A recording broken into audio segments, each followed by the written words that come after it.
This episode is brought to you by Redfin. You're listening to a podcast, which means you're probably multitasking. Maybe even scrolling home listings on Redfin, saving homes without expecting to get them. But Redfin isn't just built for endless browsing. It's built to help you find and own a home. With agents who close twice as many deals, when you find the one, you've got a real shot at getting it. Get started at redfin.com. Own the dream. Predator Badlands, now streaming on Hulu and Hulu on Disney+. Here, you're not the predator. You're the prey. Prey. Prey. Prey. Prey. Prey. Prey. Prey. Critics are saying it's epic, stunning, and breathtaking. Many have come here. None have survived. Predator Badlands, now streaming on Hulu and Hulu on Disney+, rated PG-13.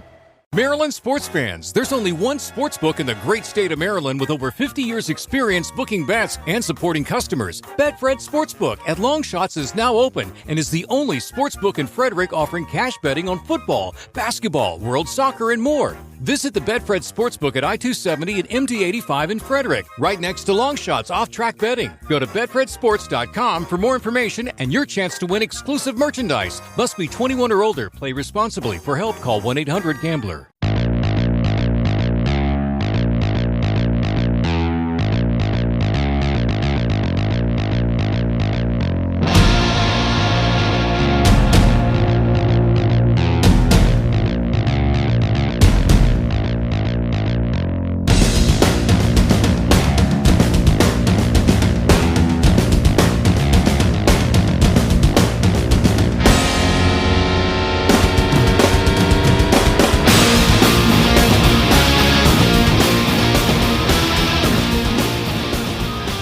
Good evening, everyone.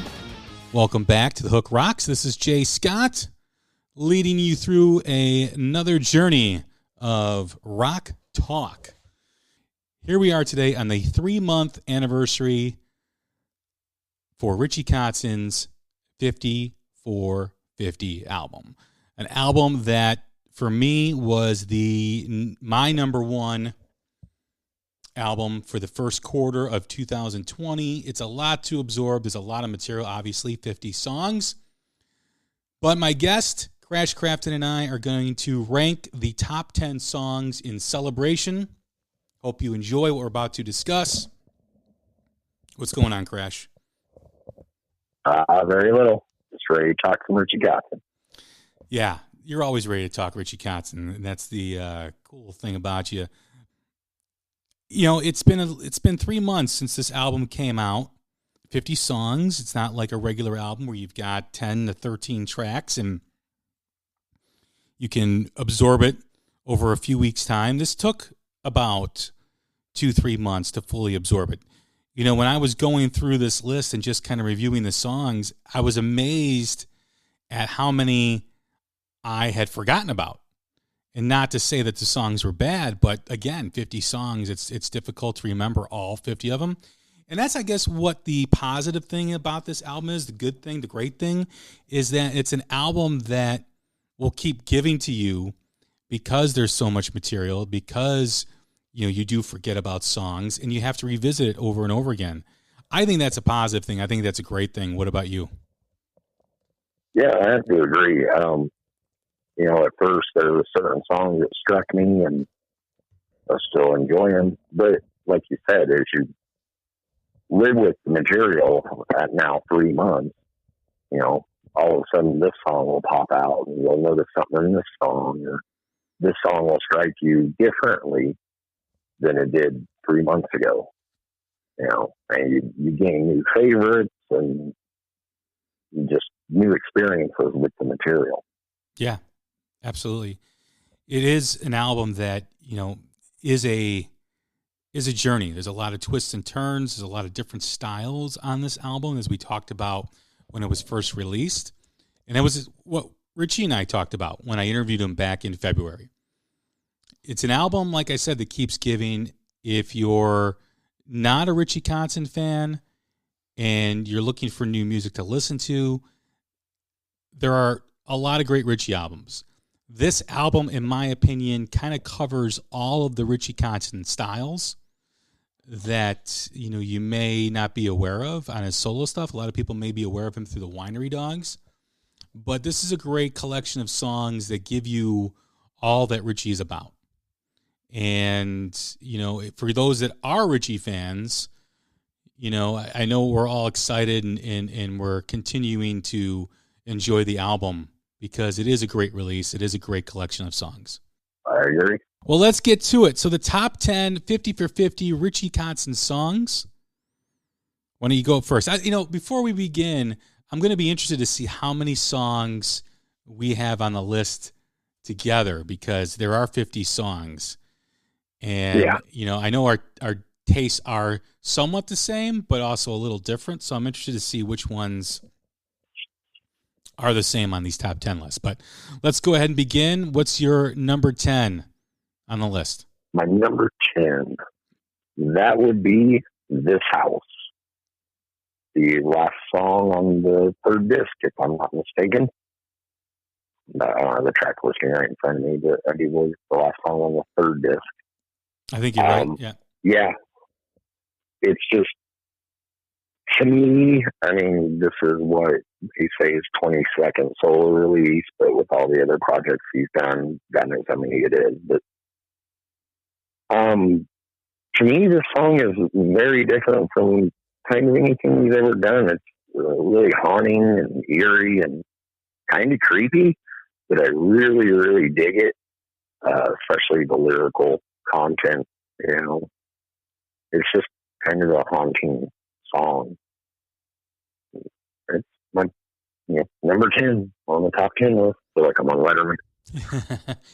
Yeah, you know, this house is different, and you know, he touched on it a little bit in the interview back in February, how each disc, the last song, whether it's Innocuous or I think the other one was I Am the Clown, you know, right, all had different types of styles that were outside of what was the norm with the other songs. So I think he was aware of that, and I think he did that purposely, but that's a song that almost made my top 10.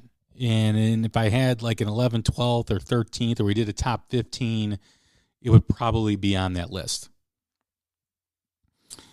I got one that you don't have. Yeah, right. My number 10 is Taking the Pain. Love the groove. Love the guitar solo. A different type of tone in this song with his sound on guitar. So I really appreciated that. But just, you know, again, one of those Richie grooves that, you know, he's well known for, that I just kind of like to sit back and just listen and groove with him. Great song. Yeah, that's one thing he does not lack is groove. When you look at the texture and the tones and you know, the depth of his playing, I've said this before, very few guitar players touch him in terms of that. So he does really shine on Taking the Pain. I have to agree. Well, he shines on all 50, so I'm going to agree on all of them. I'm not biased. So what's your number 9? Number 9 would be Breaking Off, where it's just a classic relationship tune. Like, you know, had enough of her shit or his shit, however you want to look at it, and Breaking Off. You know, I keep thinking, I'm like, where was this song 20 years ago? It could have been like my battle cry, and you know, when I was married, with a fire under my ass and saved me from 4 years of misery. You know, instead I just sat there and ate shit and enjoyed the taste of it. You know, whereas this is written, you know, he's had enough of it, and I'm breaking off. I'm just, you know, and it's almost kind of the music wise and the way he delivers the vocals, an upbeat song considering what it's about, what I perceive it to be about. It could be about something totally different. I didn't write it, I don't know, but yeah, to me it's just a classic relationship tune. Yeah, I think it's another great song. Again, you know, there's so many on this album that, you know, and I know he touches on, you know, breaking up and going through the pain of a relationship. There's a few songs on this record that do talk about that. It is a great, I mean, you know, there's no bad song on this album. So for us to both pick a top 10, you know, there was a level of difficulty here. There wasn't something that we could do in a matter of 10 minutes or 20 minutes. I started making my list when we, you know, decided to do this, which was last week. And it took me about a week's time to figure this out and re-listen to songs that I had not been listening to and decide which ones are the best tracks. But yeah, that's a great song. It's not on my list, but doesn't mean I don't feel it's a good one. So moving. Yeah, it took me that pretty much that entire week since we discussed this to, you know, and I mean, I've got my little, you know, chicken scratch notes here, and there's a couple of them that, oh, I like that. Oh, no, I got to narrow it down. I like that one better than that one, so that one's out. So I'm over 2 in liking, or us liking the same thing. Well, okay. Well, I got to do my number 9, which is I Am the Clown. Okay. I got one there. So we did, well, again, you know, a little bit different than what is typical on the record. The last song on each disc does kind of serve up a different style, a different Richie Kotzen. We talked about Innocuous. We talked about This House. Is it This House? Yeah. Yeah. And I Am the Clown, which is the last track on the second disc, which again offers a different style, a different type of Richie. It still sounds like Richie, but it's a lot different than what else is on the record. Right. You know, and every time I hear the lyrics, I Am the Clown, it takes me back to that song off Cannibals, which they called The Enemy. You have that I Am the Clown lyric in it. You know, every time I hear it, I almost start singing the wrong lyrics because my mind goes into The Enemy, which is one of my favorite songs off Cannibals. Kind of weird. It's also, again, about relationships, and it's also about figuring out relationships, you know, like, you know, he's the clown because he doesn't know how to love the person he's with. And a lot of us have all been in that situation in a relationship before where, you know, the newness wears off and you're trying to maintain, you know, the level that you had in the beginning, and, you know, you're messing up, or maybe you're not doing the right things. It's very relatable to everyone, I believe. Yeah. It's very relatable to me. It's on my list. Well, we'll see where that's at. So what's your number 8? Same Old Town. Ooh, that's a good one too. Yeah. Yeah. And it's an upbeat little ditty. I really like the opening guitar intro, just the tone of it, and, you know, the intro, you know, the guitar part itself. I'm not a musician, so I can't tell you what he's doing, but it's just a real beautiful tone that carries out throughout, you know, the song. You know, and it's funky and kind of has some soulful lyrics, you know, soulful vocals. And the lyrics, it's another one where I can really, you know, good artists, you know, you can hear a song and you think, are they writing that about me? You know, obviously they're not, but, you know, it's something you can relate to so much. It's like telling a portion of your life or a situation that happened. And being that I grew up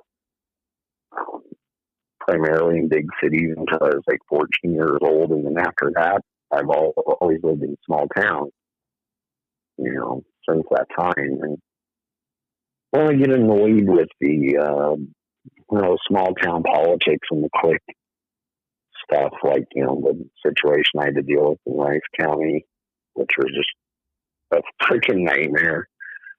I love small towns. I wouldn't want to live in a big city again, like, well, unless it's back in Long Beach. But, you know, I just prefer the small town. Granted, some people try to know all your shit, you know, what's going on in your life. But in big cities, it's just, I don't know, something about it. I mean, some of the stuff, like, conveniences are nice, but I prefer the small town. The song kind of hits on that. They want to get out of the small town, the same old town. And it kind of some of the lyrics in there kind of taking me back, and I hate to bring up the P word, which would be poison, but it kind of had like that blind faith vibe as far as the lyrical content, where leaving a small town to go out to LA, I kind of got a hint of that throughout this song. I mean, it doesn't sound like it. It's not the same lyrics or anything, but it just kind of took me back to that song and my own personal experiences. So that's why it's my number 8 song. Yeah, you know, I of course live outside a big city. Big cities offer a lot. They offer a lot of diversity. They offer a lot of, you know, cultural differences or cultural exposure, you know, to different types of point of views, which I don't think is a horrible or a bad thing.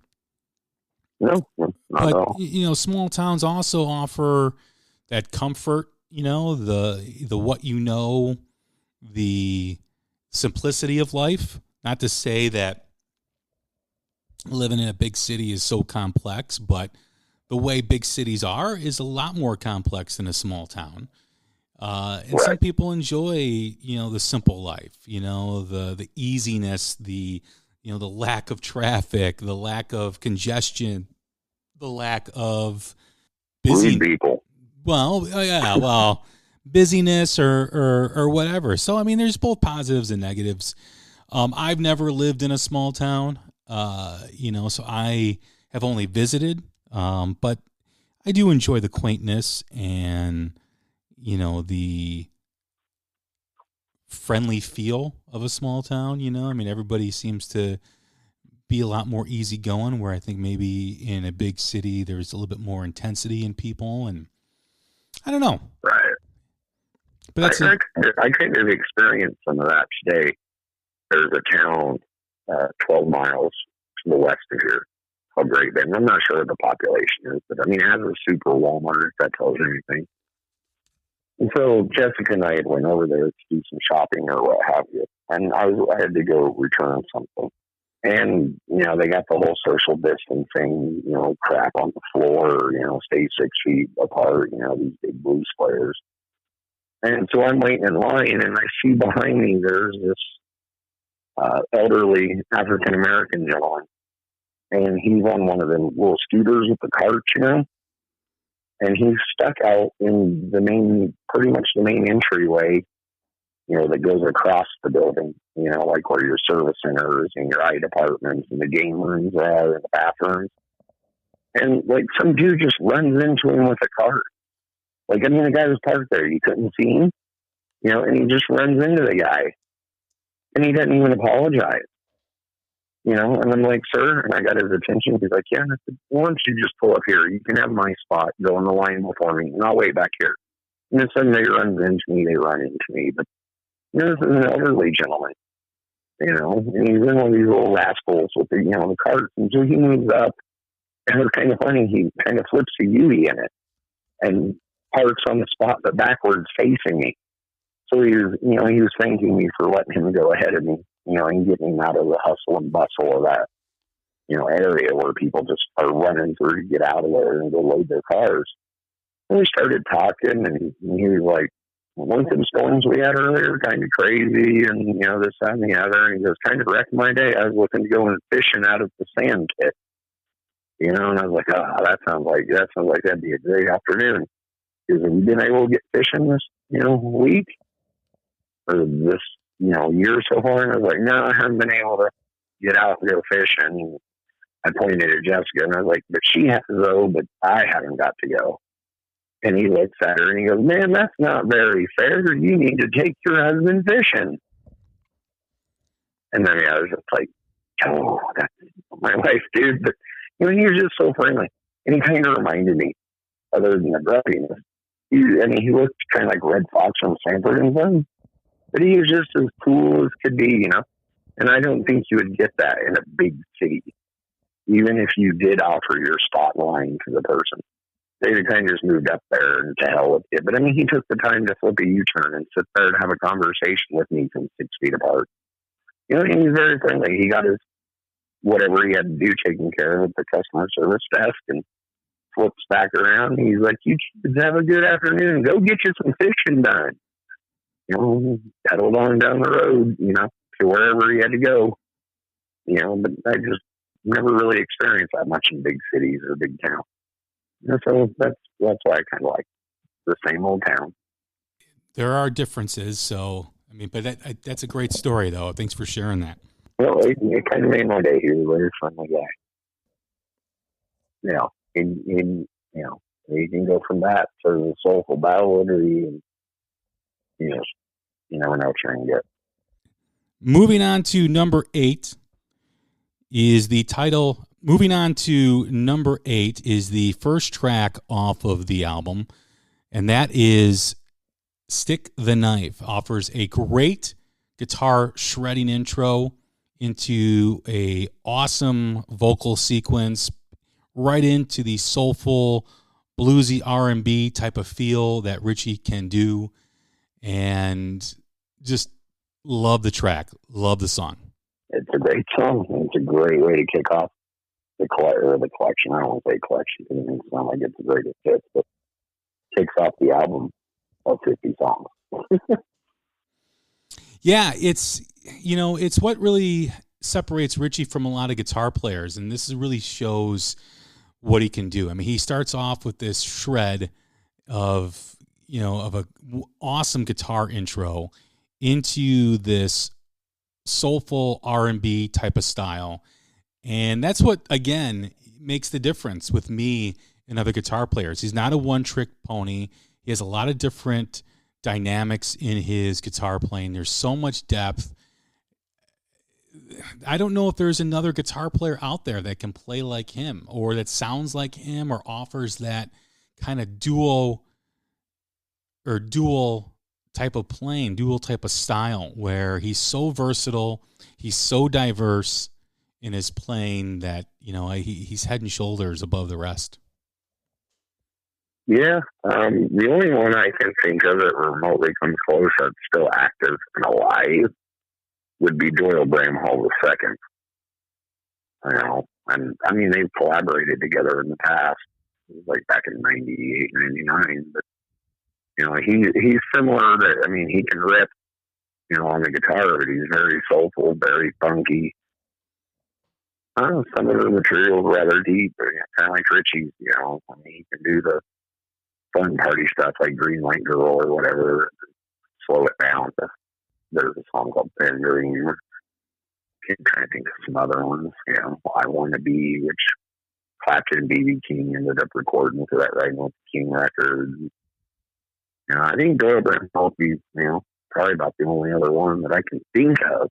I'm sure there's plenty more that, I'm forgetting or not aware of, but, they're kind of somewhere. They can shred, and they can groove, and they can get funky, and they can get soulful, and, a lot of different colors on their palette to paint with.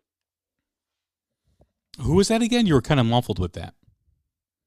Doyle Bramhall II. Not familiar with him. Oh, well, after this, I will just have to set you up with something. Please do. You always do. So I'll look forward to it.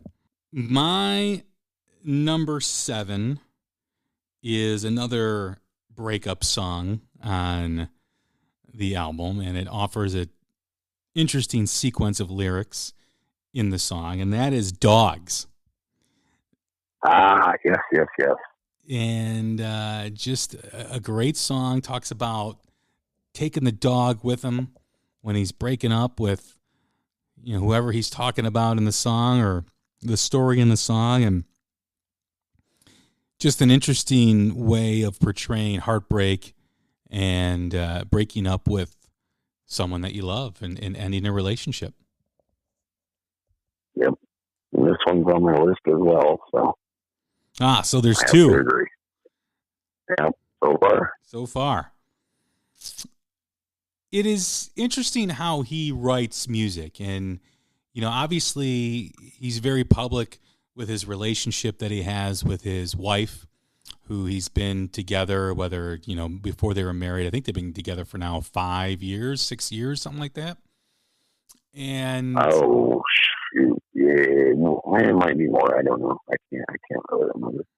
Well, we're in 2020, so 2014. I don't know. I had to skip that one. I mean, Yeah, probably be way off. So he still writes about breakup. He still writes about heartache, and it's interesting that he can tap into that type of vulnerability and type of emotion, when he's in the relationship that he's in. He probably goes back on his experiences, or maybe he knows friends who have gone through heartache and pain. He's gone through heartache and pain in his life, with his relationships before he married his current wife, Julia. So it's just interesting that he's, that's what I love about him, is that he can write about an experience like that while he's happy and in love and, living in his current reality. Yeah. I'm always, kind of, although he doesn't ever like to get into what a song is about, because it might ruin what the listener, has interpreted or feels the song is about, and it might ruin the song for the listener. I always thought, I'd like to ask him about, 10 or 15 different songs, and whether, they're his experience, something he saw from a friend, or if it's just a scenario he made up. I think it'd be really interesting to see if, not get into specifics about who it's about or whatever, but, especially finding out the ones that it's just a made up scenario that he thought up and was able to craft a tune out of. And I think that would just be kind of interesting to learn. But, he's goated about that stuff, so whatever happened. But a boy can dream. So I just did 2 in a row there. What is your number 7? My number 7 would be My Circles. One of the main reasons I'm such a Richie Kotzen fanboy is, like I said, with his lyrics, they fit different experiences or situations I've dealt with. And this is another one, coming through the stuff that I've went through since 2016 and the BS from Ice County. The song's just been very cathartic lyrically. And it's kind of a bouncy little number, musically. They're just kind of different from the lyrics. Well, tapping in, when a song connects with you personally, those are the best songs, right? That's how you become a fan of the individual's music. That's how you become loyal to that person's catalog and the music that they put out. And that's maybe why Richie doesn't really talk about songs and what they mean, because, like you said, he allows the listener to interpret how they want to feel about the song or think about the song or connect with the song in terms of how and what they've experienced in their life. So that's what makes the song so special, is when you can find that connection, when you can find that special song that you feel is just for you. Right. You get about a lot of them.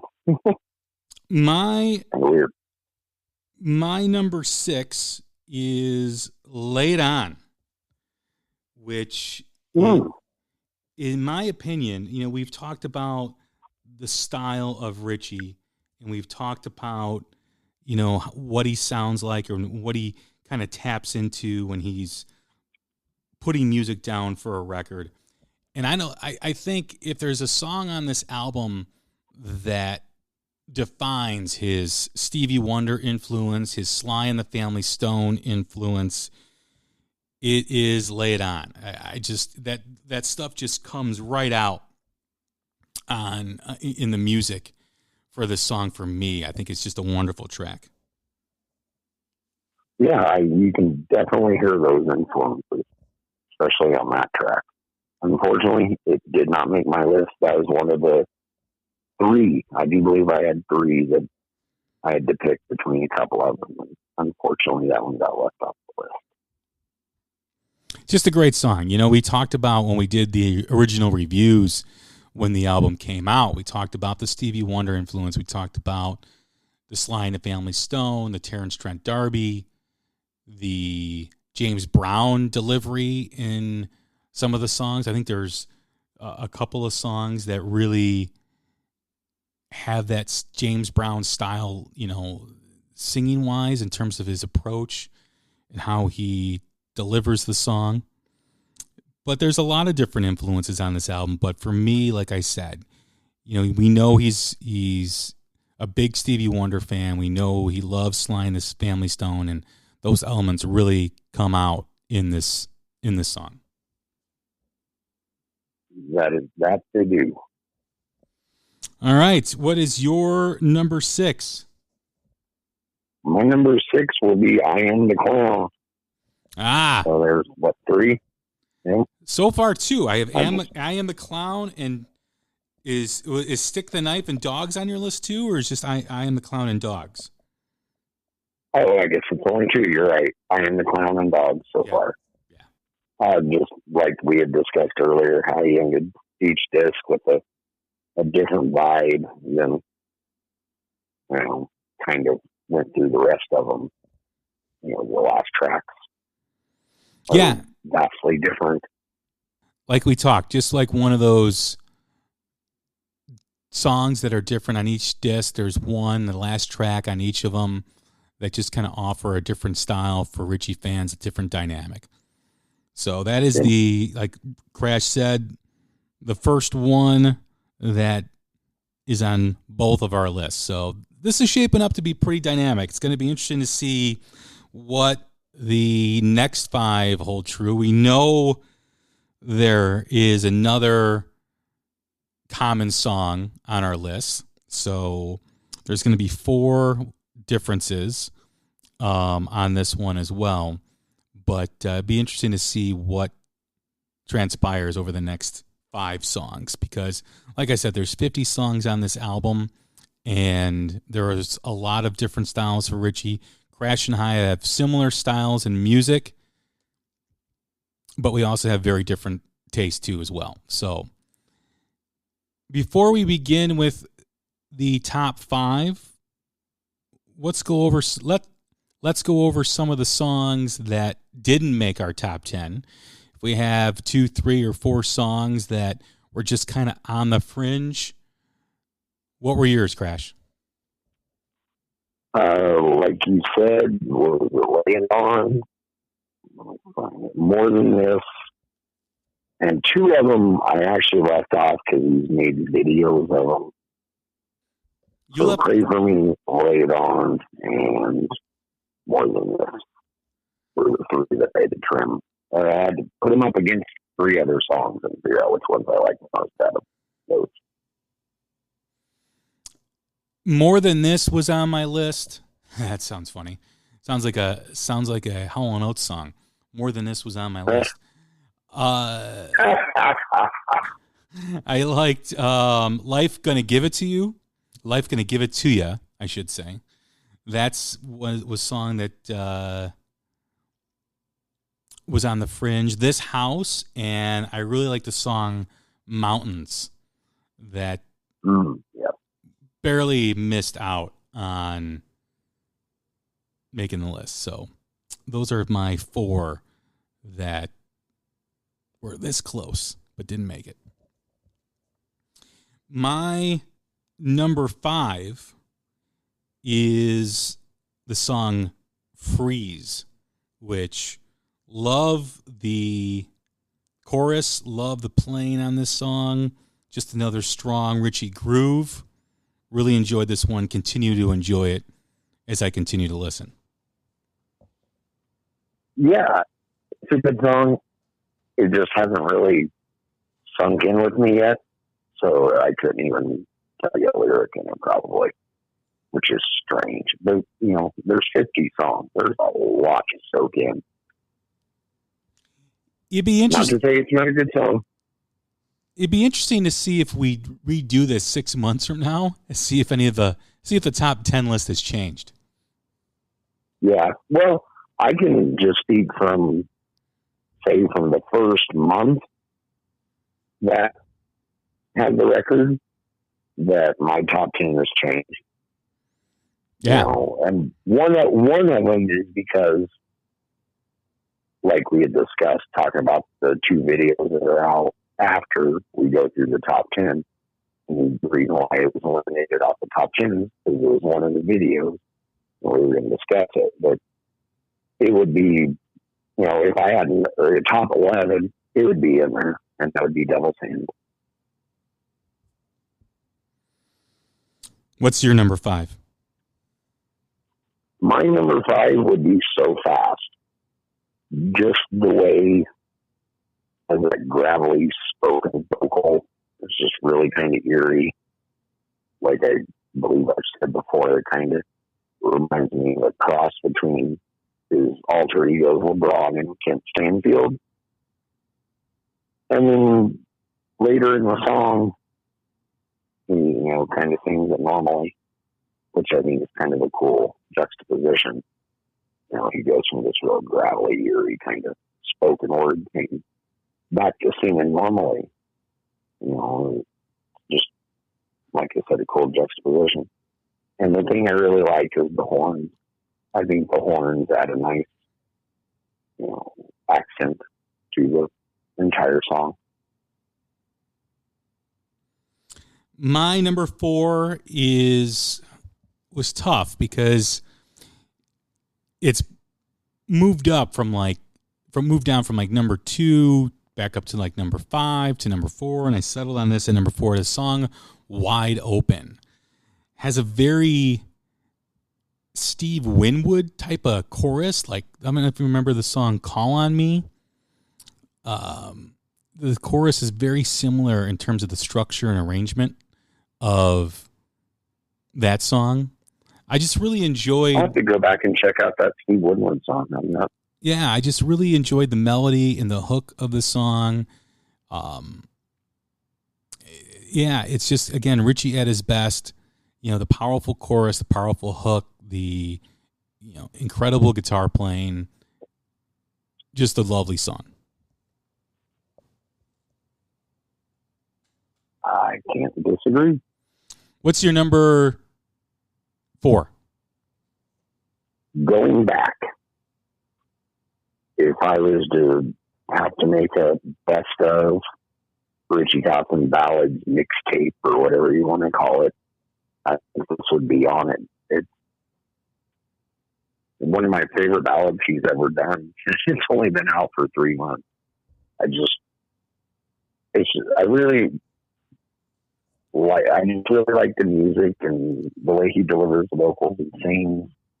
I can't really put into words what it is, but the lyrics obviously say something to me. But just overall, I think it's one of the best ballads he's done. It is a great track. That's what, seems to be kind of the theme of this top 10 is the lyrics and the playing, and also how we viewed the album differently. I mean, so far there's been 2 common songs out of 10. And like I just said, it'll be interesting to see what, if we did this after 6 months or if we did this after a year, how we would feel about the album. I mean, you just mentioned when the album first came out, your top 10 would have been different than it is now. And I mentioned it at the beginning of the show, beginning of the podcast, that there's so much to take in. There's so much to absorb. The reason why this album is considered so great, in my opinion, outside of the music, outside of the songs, is the fact that you can listen to one disc and be totally into it and then go to the next disc. And it's like constantly rotating 3 new albums, which is incredible. When you think about that, when you think about music today and you think about people releasing music, whether, EPs now have become very popular. The 5, 6, the 4-song EP has become the way of the world, it seems. And more bands are going in that direction because the cost of producing, the cost of distribution is a lot easier to sell a 4-song EP or 5 or 6 than it is a full-length album. And you can constantly keep in front of people by releasing an EP every year, an EP twice a year. A lot of bands are doing that, which is the great thing about this album, in that you have 3 albums that are inside one umbrella, inside one, 50 for 50. So when you get tired of one, there's 2 other to listen to, and it's like you're constantly rotating 3 new albums in your collection, which I think is very unique and very, very cool, considering the day and age that we live in with music and how we absorb it. That, there's basically 3 full-length albums in one album. So, yeah, exactly. When you think about it, most artists, you're lucky to get 3 albums, full-length albums in 10 years' time, let alone dropped in one day. Okay, so my number 3 is the first single off the album, and that is Devil's Hand. Really love this song. The intro, this song kind of morphs into 3 different songs. You've got basically like an acoustic ballad in the beginning, and goes into, again, the R&B soulful type of feel that Richie can do, and then off to Shredderland in the end, where he just breaks it down and he just plays like he can. So that's always why I've really enjoyed this song since it came out, is it's really like 3 songs. We just mentioned 3 albums in one. This is like 3 songs in one. Very much so. Yeah, I really hate using this comparison because it's not even close. But it would be kind of like his Queen Bohemian Rhapsody, although not even on the same spectrum. But because you get it feels like 3 totally different songs all combined into one that fit. Whereas Queen had, how many ever different parts to Bohemian Rhapsody, that you wouldn't expect to be together and to fit and gel as well as it did. But Richie does it here with Devil's Hand. Like I said, 3 totally different songs, but it's all one. Yeah. What's your number 3? I know I'm going to get lambasted by people for how dare you compare Richie Kotzen to Queen. But, the only thing I could think of. I totally get what you're saying in terms of the song structure and how, the beginning of Bohemian Rhapsody is different than the middle, that's different than the end. And that's the comparison here. And we're by no means comparing Bohemian Rhapsody to, this song, or we're not comparing Devil's Hand to Bohemian Rhapsody in terms of the greatness and whatever. But the song is great. Devil's Hand is a great song. Very much so. So let's not lose. I know sometimes people will pick up on a sound bite and they'll run with it, but if you kind of take all the comments in the conversation in its totality, we're by no means considering or comparing the legendary classic song Bohemian Rhapsody to this. And maybe one day it will be compared, but not at this time. Right, yeah. I could see this totally getting taken way out of context. What's your number 3? Warrior. Ooh, we have our 3rd common song. Go ahead with your with why you like it. I think it is as close to a perfect song, not named Bohemian Rhapsody, that one could write. Just, if you listen while you think it's an uplifting song, and kind of anthemic, it is actually a song about loss. But for a song about loss, it is a celebration of the human spirit guiding the one left behind, is the way I interpret it. But it's done in such an uplifting, catchy sing-along, especially, the chorus. And it's just uplifting. But if you dig deep into the lyrics, to me, it's about loss. They lost somebody, and that person is providing them a guiding light to keep going and to keep striving for whatever they're doing in life. And his vocal, that where he ascends, like from the 48-second mark to the 58-second mark, and he just keeps, I can't even attempt to do it, but it's just insane. I mean, I think it's, like I said, close to a perfect song somebody could write. I agree on that, and I will hold off and tell you my thoughts on that song is after we announce, each selection here. So, but yeah, I agree. An incredible song. Absolutely. My number 2 is Who I Am. Just a wonderful ballad, just a great, another great song, another Richie Kotzen type of song, Richie Kotzen type of style, very similar to ballads in the past, whether it's Faith or whether it's Remember, that type of style, that type of feel to it is Who I Am. It's a great tune. What is your number 2? My number 2 is Mad Bizarre. I just like the mid-tempo, the funky keys underneath. And I'm not sure if they're live drums or if it's a drum machine, but all that combined, I think it's just really cool. And the little outro that he does, it's starting like around the 3:13 mark. I just think it's really cool. It's a kind of a different song for him. I like it. Not bizarre. Yeah, I enjoy that song too. There's so many. I mean, like I said before, there is not a bad song on this 50-song journey.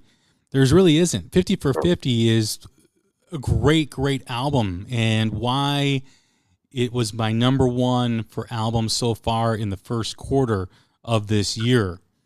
And it's going to be tough to beat. I know there's some upcoming albums that will be released here in the second, third quarter.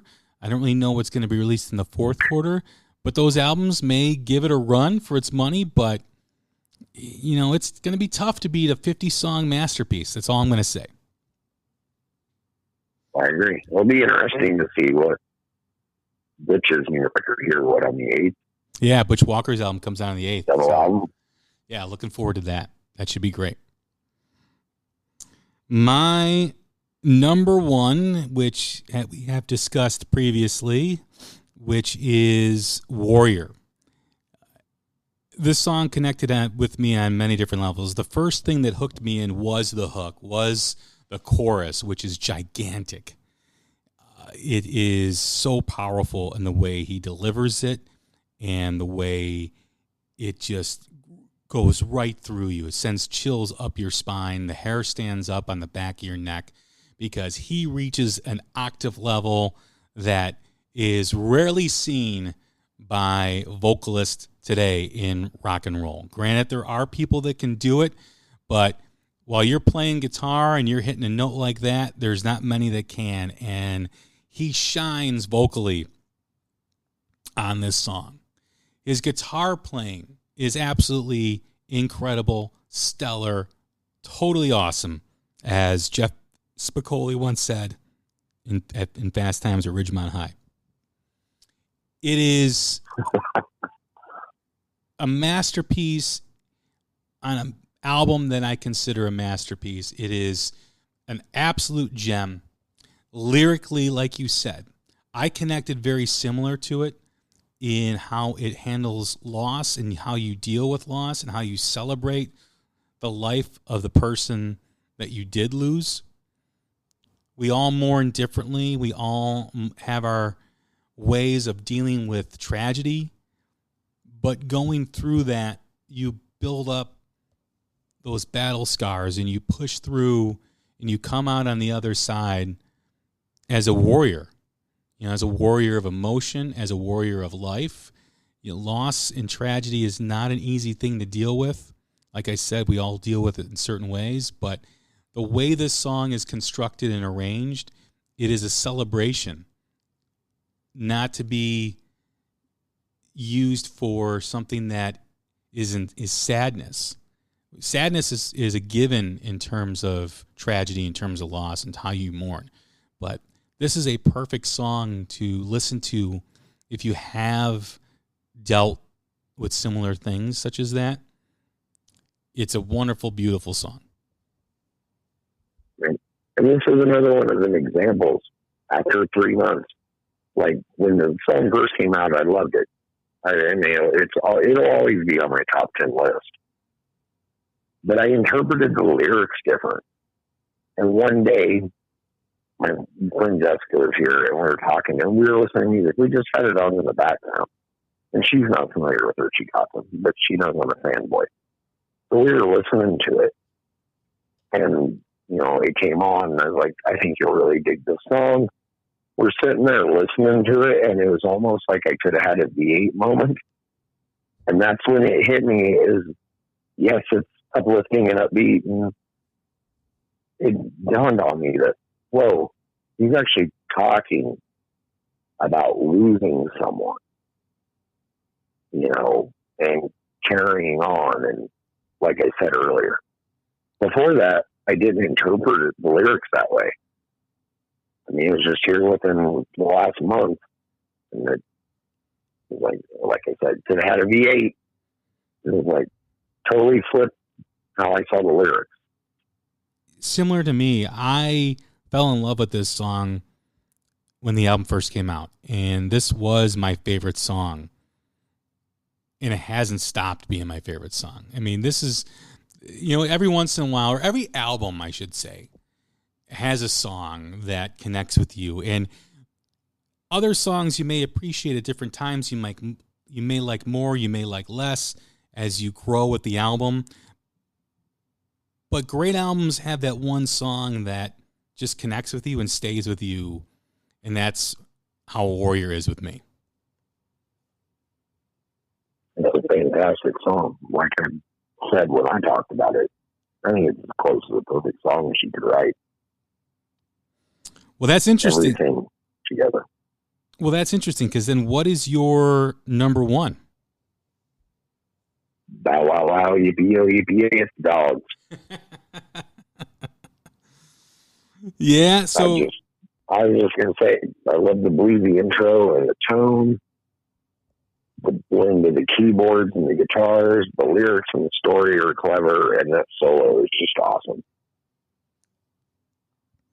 Yeah, it's a great tune. I love just the lyrics and the point of view and how he's kind of telling a story about heartache and breakup in that song, and I have a huge appreciation for that.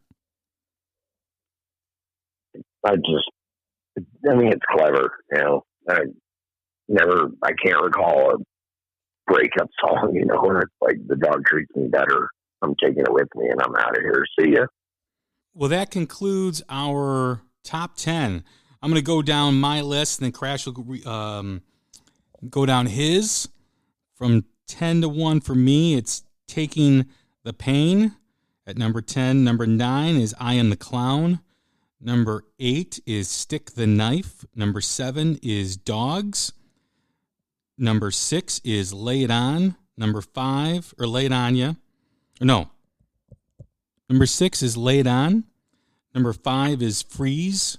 Number 4 is Wide Open. Number 3 is Devil's Hand. Number 2, Who I Am. And number 1, Warrior. So we had 3 songs the same. 3 common songs. What's your list again? Number 10 would be This House. Number 9, Breaking Off. Number 8, Same Old Town. Number 7, My Circles. Number 6, I Am the Clown. Number 5, So Fast. Number 4, Going Back. Number 3, Warrior. Number 2, Mad Bazaar. And number 1, Dogs. So there you have it, folks. Like Crash just said, 3 common songs out of 50, which is what I expected. I expected us to have a couple common songs, but it's kind of cool that your list is pretty different than mine outside those 3. Again, an album that you keep absorbing, keeps giving back to you. One of the best releases so far in 2020. I agree. And we'd be remiss if we didn't bring up the new video that he just released in the last couple of weeks. Yeah, he did. The first single was Devil's Hand, which is a really great video. Really enjoy that.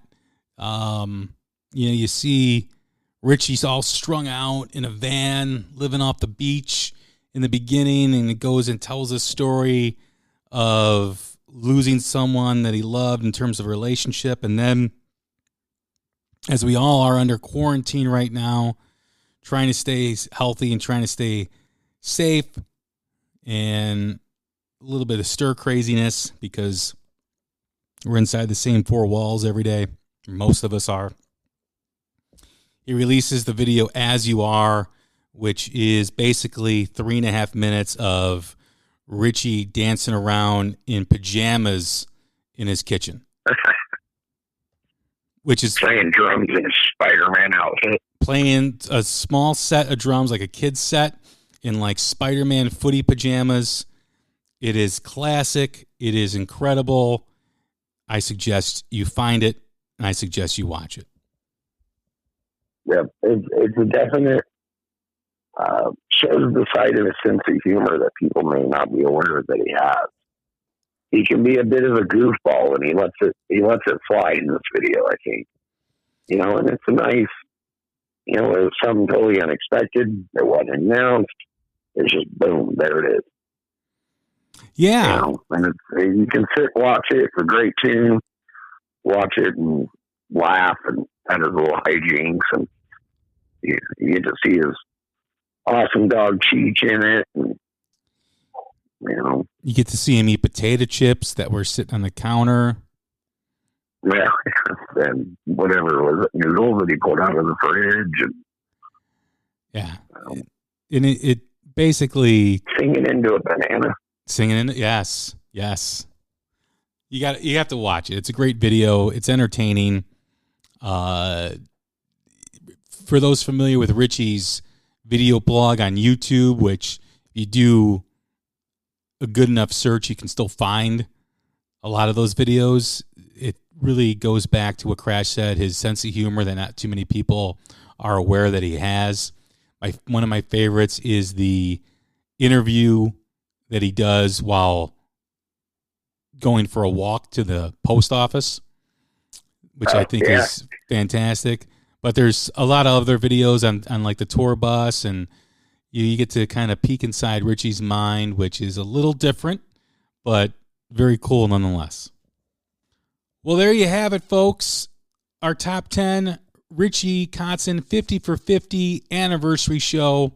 The top 10 songs off one of the great albums of 2020, the masterpiece, the 50-song masterpiece. If you haven't bought it yet, go do it. Buy the physical copy. I know there's limited edition autograph copies on his website, so go check that out and order that. I think he also put together a little bit of a autograph, quote-unquote, box set of some previous albums that he's autographed. So check out the store on richiekotzen.com. Check out the album, stream it, go listen to it. You're doing yourself a favor. You're under quarantine. You're under lockdown. What else are you doing, for Christ's sakes? So if you haven't listened to it, go check it out. It's a great album. I'd like to thank Crash for talking about Richie Kotzen once again. This is our 5th show about Richie Kotzen. We did the legacy of Richie, and we did the album reviews broken down into 3 shows, and now this. All the podcasts for the shows are going to be put on Twitter and on Facebook on May 5th to celebrate the anniversary, so check those out as well. But thanks again, Crash. I appreciate you doing this. You're welcome. Thanks for having me on. All right, everybody. It is Jay Scott. It is The Hook Rocks, the Ultimate Rock Community Podcast. Thank you for listening. Thank you for tuning in. April, we did 20 episodes, and we had our most listens and downloads over the past 10 months that I've been doing this. So thank you very much. Right now, we're at 13,500 listeners, and I thank all of you, every one of you, for tuning in, to the variety of subjects that we've covered, the interviews with people like Richie Kotzen, like Doug Aldrich, like George Lynch, the new music spotlights featuring some great new bands have been a pleasure to put together and showcase their music and new music that you should be listening to. The new interview released yesterday with Joe Satriani is out. Great conversation with him, so check that out. Like us on Twitter, at The Hook Rocks. You can find us on Facebook. If you search The Hook Rocks, all the episodes are uploaded onto the page. We love the discussion. Any feedback that you can give us is always appreciated. Everyone stay safe, stay healthy, and we will talk again soon. Thank you.